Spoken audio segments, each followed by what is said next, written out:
ในระยะของการเฉลิมฉลองบุญปีใหม่ลาวนับตั้งแต่วันที่ 11 จนถึงวันที่ 16 เมษายน 2026 นี้ทางเบื้องของผู้หมอมิตรภาพห้อย50เตียงได้รายงานในหู้เกี่ยวกับกรณีของผู้ที่เกิดอุบัติเหตุแล้วเข้ามาปีนปัวสูงถึง3ห้อยกว่ากรณีในนี่เข้า ICU 8 กรณีและเสียชีวิตอีก1 กรณี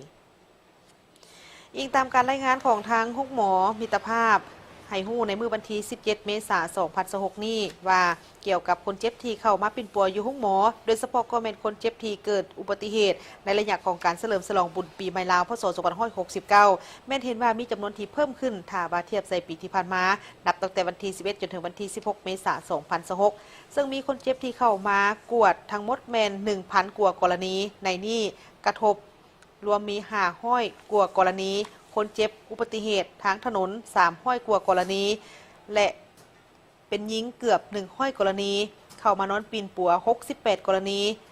เจ็บนักเข้า ICU 8 กรณีและมีผู้เสียชีวิต1 กรณี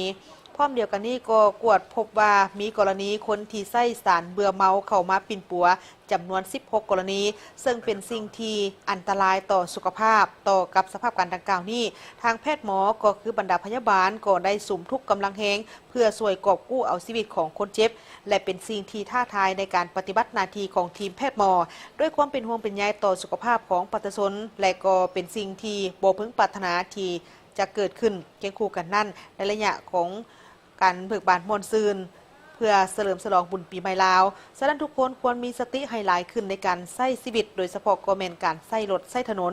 ดื่มสิ่งมึนเมาแล้วบ่ควรขับขี่และบ่ควรใช้สารเบื่อเมาเพราะจะเป็นอันตรายถึงแก่ชีวิต